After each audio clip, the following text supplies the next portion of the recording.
Hello, everybody. Natalie Cutler-Welsh here. Huge apologies. I'm a little bit late today on my 11 o'clock live stream, and I think that is a little bit timely because this week we're talking all about breathing, and sometimes you have to create space in your calendar to breathe and have buffer between your appointments, which I did have. Hair appointment this morning. Beautiful appointment with Nicky, who I'm going to introduce in a moment. But then my son, who's 11, he hurt his back last night at flip class. So I had to squeeze in a chiro. Not had to, I chose to. Empowered choices, people, intentional actions. I chose to squeeze in a chiro appointment for him, the only time that we could get. And I knew it was going to be tight. And then he was like, I can take the bus, Mom. And I was like, no, you know what? I'm going to drive you to school. So here I am a little bit late. Apologies. But again, a reminder about the importance of buffer. But sometimes life just happens and you still make empowered choices. So today I'm making an empowered choice to talk about breathing, which is so exciting. I'm talking to Nicky Mcleod all the way from Nelson. Hey, Nicky. Hello. Very exciting. Now, you and I did a consult. Well, you did a consult with me and me as the client or patient, as you may say, on Monday. So we're going to talk about that. But what I'm super excited about today, everybody, thank you, Kendra, for joining us live. Go ahead and comment, you guys. Don't tell us where you're from. This is something different. Let us know where in New Zealand or wherever you are, where you want to travel to. If there was a city or a town, where do you want to go? Don't tell me where you live because I'm just going to mix it up. Tell us where you want to go. So that'll be interesting, whether you're watching the live or the replay. I'm going to give you a bit of background on Nicky, and then we're going to dive into some questions. So Nicky lives in Nelson, as I mentioned. She runs the breathing clinic and offers breathing assessments. I need to breathe. And teaching breathing retraining courses. She uses capnography, which I'm excited to have you walk us through that, to identify and access and retrain the brain dysfunction and breathing pattern disorders in order to raise awareness of both the availability and the efficacy of breathing retraining. She also gives very regular public talks and seminars for health professionals. So this is an interesting topic. I think a lot of people do not realize the importance of breathing. So I guess we'll kick off with that, Nicky. Can you give us a little bit more of the backstory about how you got into breathing as your specialist area, and why is breathing so important? So it wasn't about my breathing. I actually thought I'd always been interested in health, and I thought that I had great breathing. I'd done a lot of yoga and that kind of thing. It was my husband's breathing. He snored quite badly, and I knew it wasn't good for him, and it certainly wasn't good for me either. And every time I Googled snoring, it took me to the Buteyko Breathing Clinic website, and he ended up being my teacher. That's Glenn White in Auckland. So I went off, I decided to train in this. I read about it, and I was so impressed with what I read. I just thought, you know, I'd been a full-time mum for 13 years, and I thought, that's what I'd like to do for the rest of my life.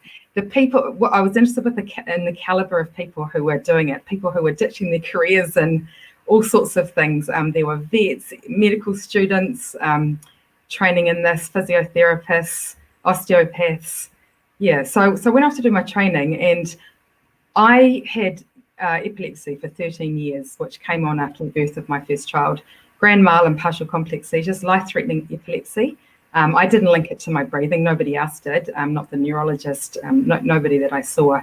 And within 1 month of doing my breathing retraining class, training, I was able to drop my medication and nothing happened. I didn't have a seizure. And I tried this many times over the years. And so I kept dropping the medication. And over about 6 months, I was able to come off the medication, and I've been seizure-free ever since. So that was pretty incredible. And obviously what I discovered in my training to fix my husband was that my breathing was terrible. I'd been a chronic, lifelong hyperventilator with very dysfunctional breathing since childhood. And then I just felt that every town should have this knowledge, really. There's not enough of us. There's only about 8 of us in the country. And I'm really pleased to be able to offer this in Nelson and in the top of the South Island. There's only 3 of us in the South Island and about 4 in the North Island, unfortunately. Yeah. You also asked, why is breathing correctly so crucial? Yeah, hang on a second. I do want to come to that, but I just want to jump in. So this is interesting. I didn't know the backstory part of that with your seizures and everything. breathing. So that's fascinating. And one of the things I do find that human nature, especially with moms, we'll go and seek help for someone else in our life, whether it be the husband that's snoring or the child that has the asthma or the whatever. And often then when we help get them sorted, obviously that's going to trickle down to the family. But when we also look at ourselves, I know that when I had little ones, I went to an appointment for Jonah for some eczema that he had. And the woman was like, but what about you? And we don't do that. We don't think so much about our own selves. So I love that you did actually acknowledge or discover for yourself that was linked and you were able to change the way you were breathing. So yeah, let's dive into why is breathing so important and how can it have such massive shifts? You can influence blood vessel diameter, airway diameter, blood flow to the brain and heart, your immune system, your nervous system, concentration, energy, sleep, hormone production. I could go on and on. Every cell and every organ and system in your body is influenced by how you breathe. It provides the foundation for health, basically. And it doesn't matter what you eat or how much you exercise if you're breathing incorrectly. And in fact, if you're breathing incorrectly, exercise may not actually be serving you. If you're breathing incorrectly and you've upset the balance of oxygen, carbon dioxide and nitric oxide in the body, you haven't got a good foundation for health. I've got a great quote by colleague Tess Graham in Australia. You can't opt out of breathing. You can do it well or you can do it poorly. And I think that underlines really well just how crucial it is. I think you might as well find out all you can and get a great functional baseline breathing pattern to build your health on. The trouble today around breathing is that there's so much misinformation. I get emails daily. Breathe like this. Try this exercise. Try this extreme technique that involves chronic hyperventilation and fix your life. I think, people are confused. Because we have a degree of control over our breathing, you can override it. And if you've got the wrong information, you can cause it to malfunction. So that's interesting because the awareness is rising. I know there's even breathe classes, right, that people are going to. So the awareness is rising, but I guess you're saying just be a little bit wary because some of the advice is not spot on. In fact, it can make things worse. Is that what I'm hearing? Yes, absolutely. Yeah, and of course, and without throwing anyone under the bus, I guess what we're going to do today is we're going to focus on what is the right thing to do, not other things that people are telling you that's wrong, but what are the right things to do. So that would be great to discover what are some of the things that we can do correctly. I know for me, we did this assessment on Monday, and it really raised my awareness since then of how I do breathe, and I noticed a lot of habits that I have. Like I knew I was a breath holder. And then you were talking to me about over breathing. And because I love talking and I'm always talking and I talk really fast, I'm probably doing super bad habits with my breathing. But then when I was walking my daughter up to the bus stop, and we have a very steep hill, and we were kind of like rushing, and I noticed, oh my gosh, when I'm doing exercise, I suddenly go into this pattern, which I've learned because I was a runner back in the day. And it was always in the nose, out the mouth, in the nose, out the mouth, which I think you were saying to me is not what you're meant to do. No, that's not normal. So there's a number of things we could do. I could just touch on a few basics. And what you're doing there is great. It's a great start. It's what I told you to do. Start growing your awareness. Yeah. You've got to notice how you breathe before you can, and pick up your bad habits so that you can change it. Because there's a lot around breathing that's just habits and the wrong information. One of the basics, I'll just mention 3 basics and hopefully I'll get some time to go through each of them. Breathe through your nose at all times, night and day. You should breathe through your mouth as often as you eat with your nose, basically. Never, 100%. We are nasal breathers. We're meant to be nasal breathers. When I look at a mouth breathing human, I see a sick human. And if they do it long enough, it will make them sick. We know this with animals. If a racehorse starts to mouth breathe, they put it down. If you looked at your cat and it was mouth breathing, you'd scoop it up and run for the vet. You might not even have clocked that it was the mouth breathing, but you'd see a sick cat. And that's what I see when I see mouth breathing people. The nose is so important. Dr. Maurice Cottle, who founded the American Rhinologic Society, identified 30 reasons to nose breathe. The The nose that you can see on your face is only 30% of your nose. The rest of it's in your head, 70%. And nature doesn't waste space. That's valuable real estate up in the head. The nose is a vital organ and much misunderstood and undervalued. And you bypass it at great cost, basically. So just for a start, of those 30 reasons, it warms the air. It prepares it. It gets it up to 37 degrees by the time it hits your lungs. It filters the air and it humidifies the air. And it also provides resistance to the airstream. As soon as you breathe through your mouth, you're going to double or even triple the amount of air you're breathing. And you're going to double or triple the amount of allergens, pollen, dust, viruses, bacteria.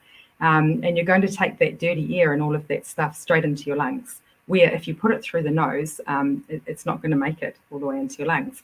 And the other thing is, as soon as you breathe through your mouth, you're going to engage your secondary respiratory muscles. So that's the upper chest muscles.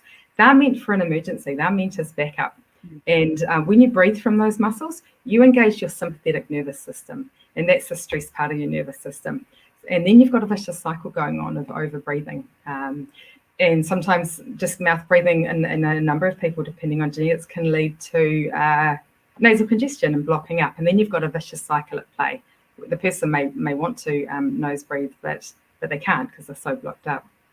And humans used to know this. This is old knowledge. My grandparents, if they'd seen me walking around with my mouth hanging open, probably would have said to me, shut your mouth. You'll catch flies. You're not meant to breathe through your mouth. But we've got up to 50% of children chronically mouth breathing these days, and parents not even noticing, let alone realizing the significance. The doctor not even picking it up, actually.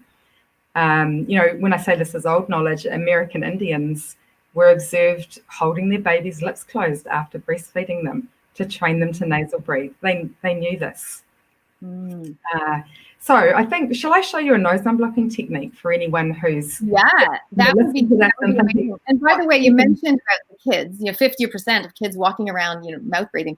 Nicky, you sent me some photos. So afterwards, you guys, in the chat, I'm going to put some interesting photos of faces, and you can actually see, I know, like how you were saying to me, Nicky, faces actually develop elongated because we're mouth breathing. So our jaw goes smaller. And it really affects the dental as well. Your dental bill is going to go through the roof. But yeah, also the shape of the chin and the nose. It's so fascinating. And that's because if the mouth's shut, the tongue will be in the roof of the mouth, and the tongue will drive the forward growth of the face. And the teeth and the jaw will develop around the tongue, and the palate will be wide, and all the teeth will fit. So wherever you've got a degree of tooth crowding, you've got a degree of dysfunctional breathing going on. When the mouth's open, the tongue's on the bottom of the mouth, and the palate narrows, and then the lower palate may narrow as well. And if the mouth's chronically open, the lower jaw may even start to recede. And the airway is only the size of your thumb. A child with a long, narrow face and a receded jaw is all set up to develop sleep apnea later in life because that jaw is impeding on the airway. So if we can notice it and catch it early and retrain them to breathe better. Absolutely. The earlier you get the better. You want, yeah.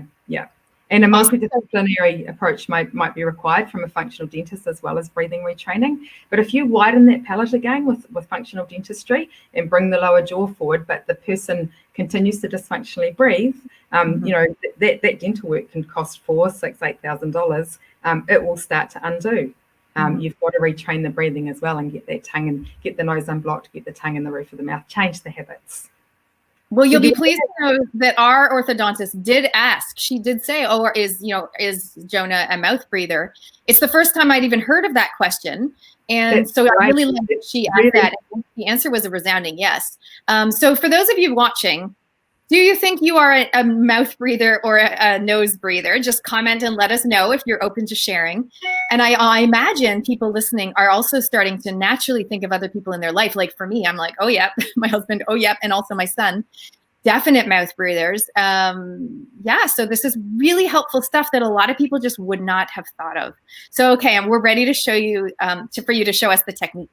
The nose unblocking technique. Okay, so what I want you to do is breathe in through your nose, but if it's blocked, in through your mouth, just a gentle in breath through pursed lips, and then out through the nose or the mouth if your nose is blocked. And it's just a normal breath, not don't empty and fill the lungs, just a gentle small breath in through the nose, out through the nose. After breathing out, block your nose and hold your breath and nod and that movement's going to help improve the circulation, and we're boosting carbon dioxide here. And I want you to hold and nod until you get quite a strong urge to breathe. And when you get a strong urge to breathe, let go of the nose and breathe through the nose. And the main thing there is that you don't hold so long that you're forced to gasp through the mouth afterwards. You've got to be able to breathe through the nose afterwards, and then calm the breathing down and just breathe gently through your nose for a few minutes. If you're chronically blocked, that may clear your nose for a little bit, and then it may block again. And you can repeat that up to 5 or 6 times. So that's where we start. We start unblocking the nose and starting to turn a cycle around there. The nose is use it or lose it, basically. And so we've got to get people trying this, using this exercise, and then keep trying the nose, keep trying it out. And we're trying to turn around a vicious cycle there. I did feel when I let go of the nose and breathed in through the nose, I did feel like it was clearer. Even though I did feel blocked up to start with, it did feel clearer. I should have got you to check each nostril beforehand, and you would have noticed a difference. So I've used that one to keep my nose clear. I've only had one cold in 4 years since doing the Buteyko course. Viruses cannot get in through my defense mechanism, through my nose. I never, ever take a mouth breath. But I was able to keep my nose clear all the way through that cold, which meant that the cold didn't last as long, it wasn't as severe, and I was much more comfortable. Yeah. So let's talk about can we talk about the the technique that you use when people come and see you in person? Can we talk about that as well? Oh, the capnometry. Yes. Did you want me just to mention another couple of aspects of what people can do apart from nose breathing? Should we come back to that, or shall I mention those now? Mention them now. That's great. You're in charge. So the other one is breathing from your diaphragm. So what I see with people who come to see me is that they'll often switch. So normal healthy baseline breathing pattern is 80 from the nose at all time, 100%, and it's 80% from the diaphragm, and it's only 20% from the upper respiratory muscles, the secondary respiratory muscles. But most of the people I see are switched, and they're heaving away, breathing 80% from their secondary respiratory muscles. They've got their sympathetic nervous system engaged. It's really, these are small muscles compared to the diaphragm. The diaphragm's a powerful muscle, and it's designed to go from your first breath to your last, and it doesn't need a break. And but these muscles, in comparison, they're quite small, and it's inefficient to breathe from these muscles mostly, and it's tiring. We call them oxygen robbers. So that's another one, is diaphragm breathing, and you may be able to catch this and switch it just with awareness. If you can, good on you, give it a go.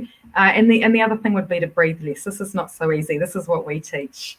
So the more you breathe, the less oxygen you get. And I don't know that I have time to go into why. You'd have to just trust me on that.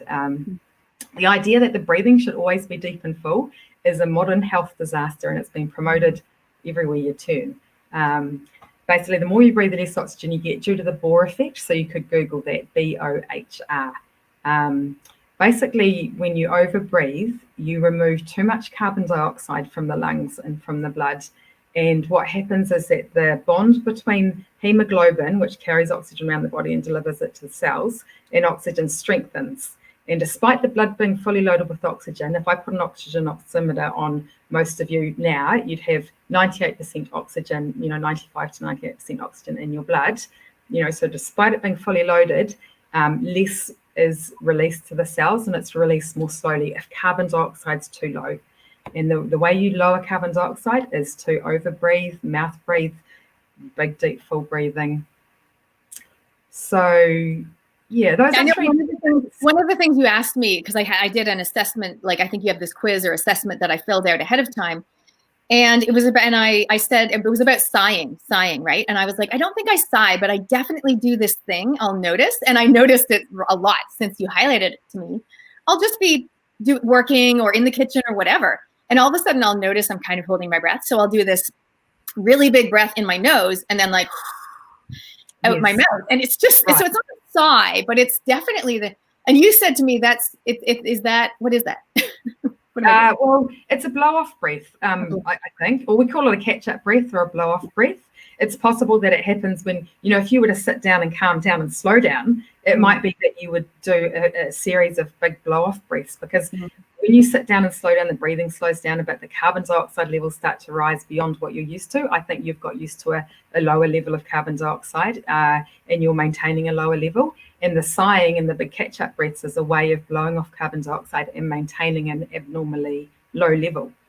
So I think it's time for me to show the bottles. Okay. Yeah.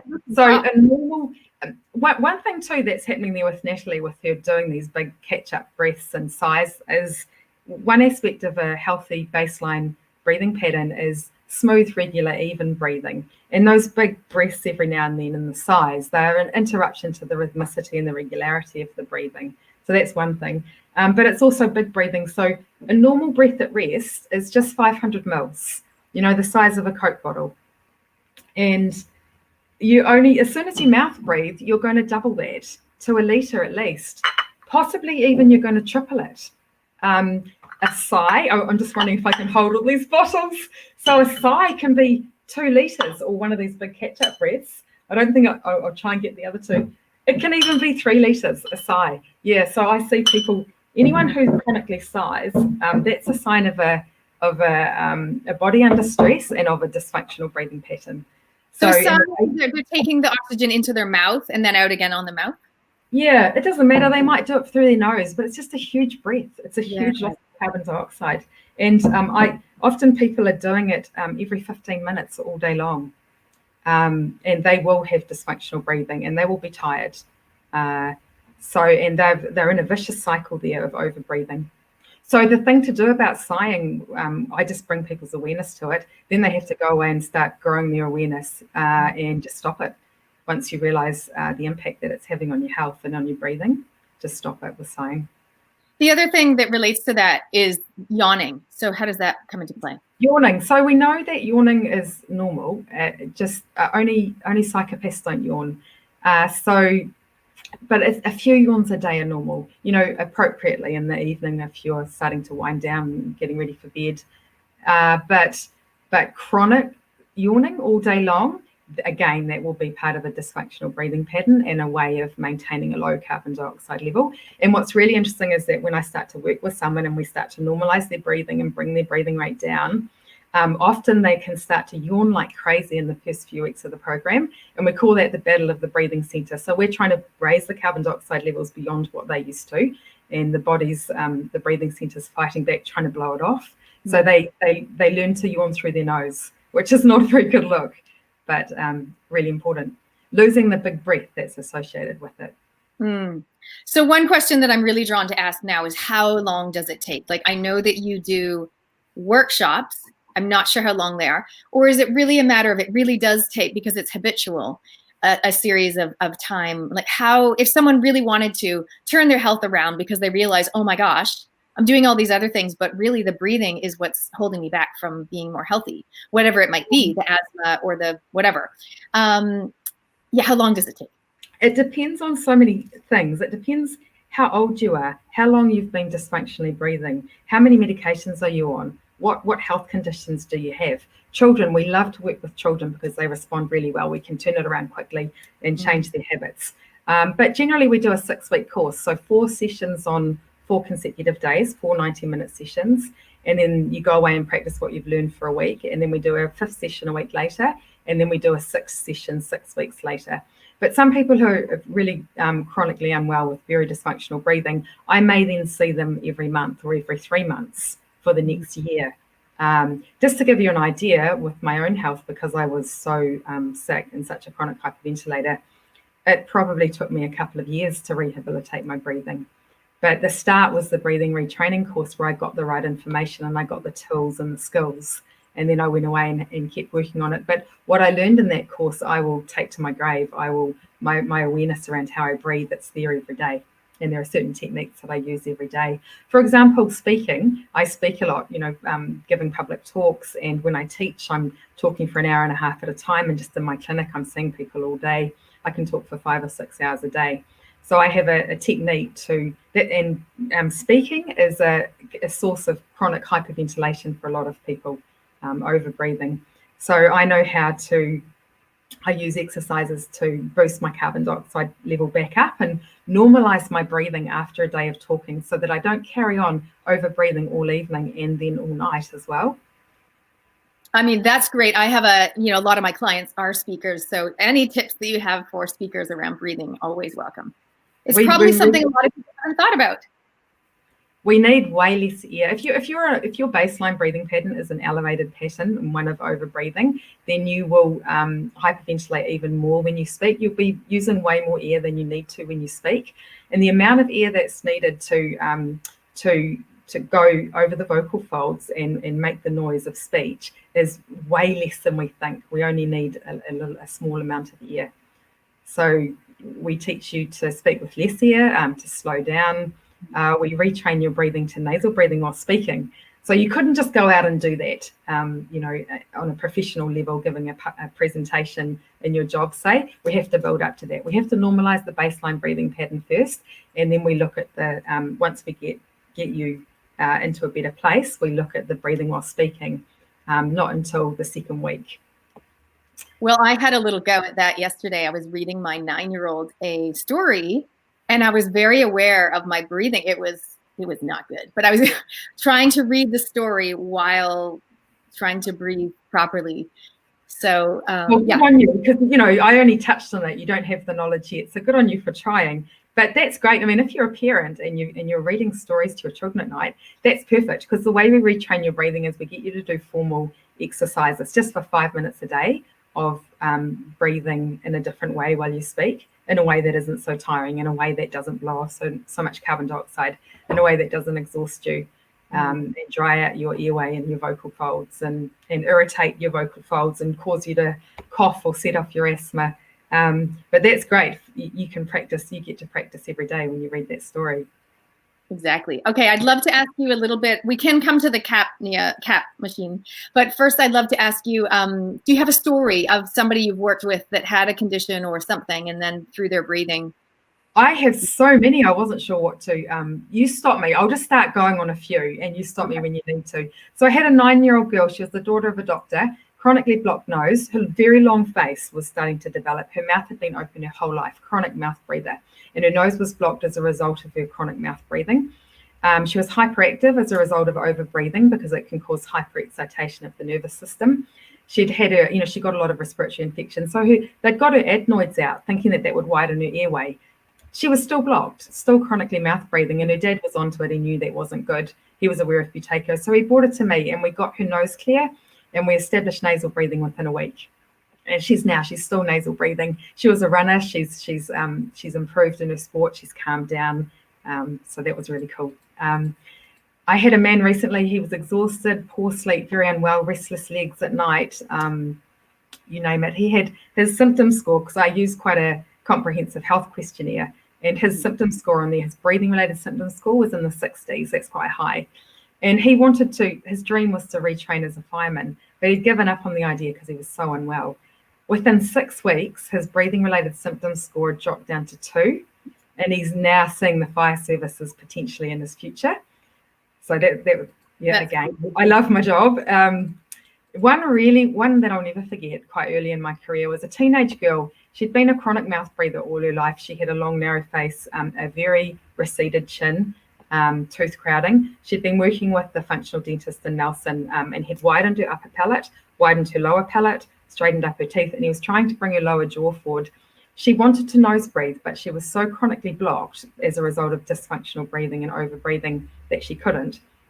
And he said to her, so he was trying to bring her lower jaw forward, and it wouldn't budge because her mouth was open all night and most of the day. So he said to her, you either need to go and see a surgeon who will break your jaw and bring it forward, or go see Nicky at the breathing clinic and establish nasal breathing, and then we can do the rest of your treatment.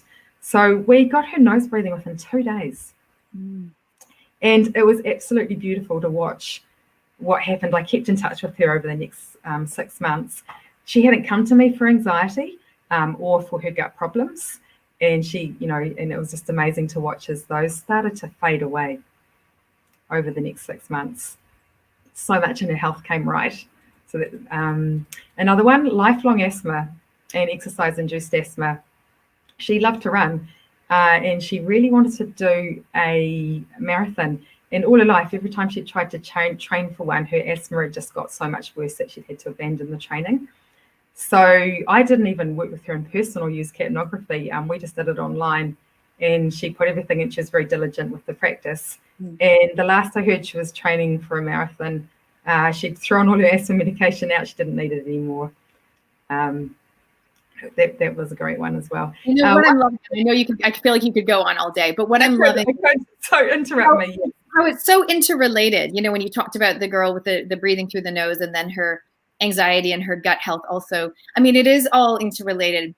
And I think breathing is one of those things, like you said at the start, we all have to do it, but we've never really been shown how to do it properly. So it's almost like back to basics to get the foundation right, to get your health on track. It absolutely is back to basics. Yes. And we have an aim of getting this into GP practice and getting breathing screened at GP practice and getting this picked up and getting this into schools. Imagine if we could get it into schools, because kids do respond so well.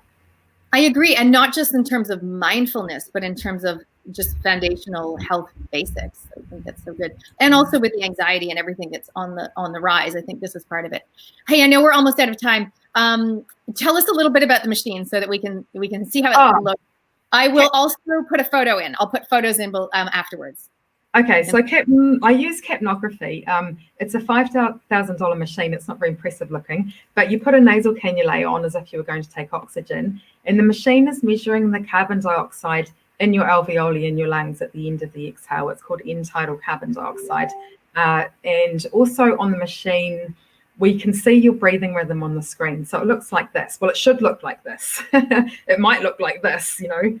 So we can see there's so much we can see with the Capnography, and as well as an assessment tool and allowing me to assess your breathing and get a baseline for where you're at, it is a biofeedback tool as well. So we can use it for learning because it's just behind what you're seeing on the screen is just behind your breathing, just a few seconds behind. So we can see the regularity and the rhythmicity and the evenness of your breathing, you know, whether it is those things or whether it's not. We can see the length of the inhalation compared to the exhalation, and you know, the pause at the end of the exhalation or not. That's what I'm seeing in modern humans, is that there's no pause at the end of the exhalation. People are in a hurry and their breathing's in a hurry, and it's a vicious cycle, really. We can see your breathing rate as well. So normal breathing at rest is just 8 to 12 breaths per minute. So anything over 14 breaths per minute is of concern. So yeah, that gives us a really good picture and a really good baseline, and something quite scientific as well. And it means I assess the breathing in the breathing assessment using the Capnography, and then when someone comes to see me 6 weeks later, after the course is often a group course, although you can do one-on-one, but you pay more for that. And then at the 6-week mark, we do another one-on-one private session. We use the Capnography again. So I can't trick you or convince you that your breathing's improved. We'll be able to see it on the machine, whether it has or not. And also we can pick up if you're having trouble getting it and understanding what I'm trying to teach. I can give you an extra Capno session and we can see what's going on. Okay, I will ask you about how can people contact you? Are there other breathing clinics if they don't live in Nelson, etc.? But first, we'll go to this question from one of our lovely viewers. I have a question if Nicky has seen any children post-spinal fusion surgery and impacts and tips to support rehab. No, I haven't. But I think just getting all the basics right would apply. You know, what sort of surgery are you talking about? Has that child been in pain? Because if anyone's spent any amount of time in pain, that's going to have impacted the breathing, and probably they'll have an elevated breathing pattern, which actually feeds into the pain. Yeah, I would just recommend get to a breathing educator and get an assessment and see if there's a problem there. But just all the basics would help with pain, help with breathing, help with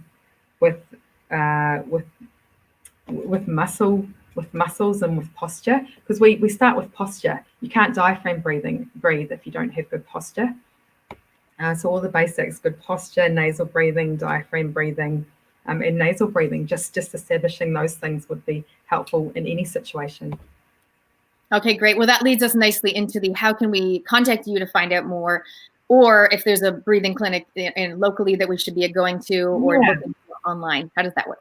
So I've got the breathing clinic. Just you could Google my my Facebook page, my website, the Breathing Clinic, and I've got a Facebook page as well.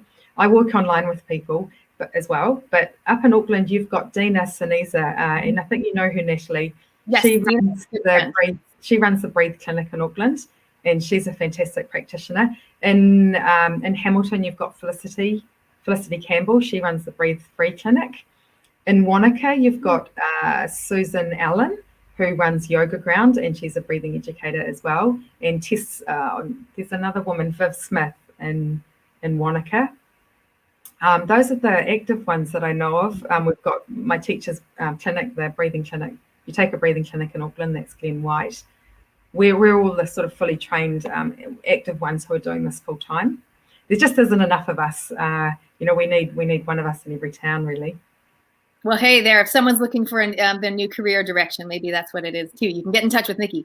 Thank you so much for mentioning some of those other clinics as well. That's amazing. People can also book you online, you were mentioning. So you guys, I will include, as always, we will include the links, make it super easy for you. I'm gonna add some photos so you can see what we're talking about with the face, and you're really gonna start noticing things a little bit more differently, hopefully with your own breathing. So please go ahead and comment if you're watching, what is one action that you're going to take away, something you didn't know that you suddenly we've raised your awareness about. If you want to go ahead and comment on that. And of course, please do tag a friend in a comment. If you've got a friend who struggles with any of the conditions that Nicky mentioned, a lot of them now that we realize are breathing related. So if you want to help somebody else breathe better, please go ahead, tag them in a comment, or I know on Facebook, you can share with them directly into their messenger, or you can share it onto your own page, whatever you want to do to help us spread the word, because that's really what we're doing. And what I'm doing, I love to help the people who help the people. And Nicky is one of the people that helps the people. So you can help us by spreading the word. Nicky, is there anything else you want to wrap up with before we say farewell? I just wanted to mention, the breathing related conditions, the main ones that I could mention, anyone would benefit from breathing retraining and normalizing their baseline breathing pattern. But the asthma, hay fever, this is where we can really help and make a difference, where breathing will be an issue. Asthma, hay fever, snoring, sleep apnea, panic, anxiety, chronic cough. That's a really big one. Chronic cough and chronic throat clearing, and nasal congestion. So if anyone's got any questions, you're welcome to email me, breathingclinicnelson@gmail.com as well. Sorry, I muted myself because I was typing that in for people. Thank you so much. Yes, email Nicky, get in touch with her for more on this. It's such an interesting topic. I feel like we don't shine the light on this enough, and we don't really talk about it enough. So thank you so much, Nicky, for joining us today. You're welcome. Thanks, Natalie. That's amazing. And have an amazing day. And Nelson, thank you guys for watching. Coming up next week, every week on Fab Friday, please do join me, ideally 11 o'clock on the dot. And if you've got any specific things you want to hear about, this is where I really just shine the light on different people doing amazing things, but all aimed at my greater goal, which is raising the state of resilience, health, and happiness here in New Zealand, but also on a global scale. So let me know if there's any specific topics or guests that you want me to feature as well. All right, you guys, make sure you make space in your day to breathe better. I mean, in terms of your habits, as well as your diary, your calendar. And until next time, remember to up your brave, say what you want, and make it happen. See you. Goodbye.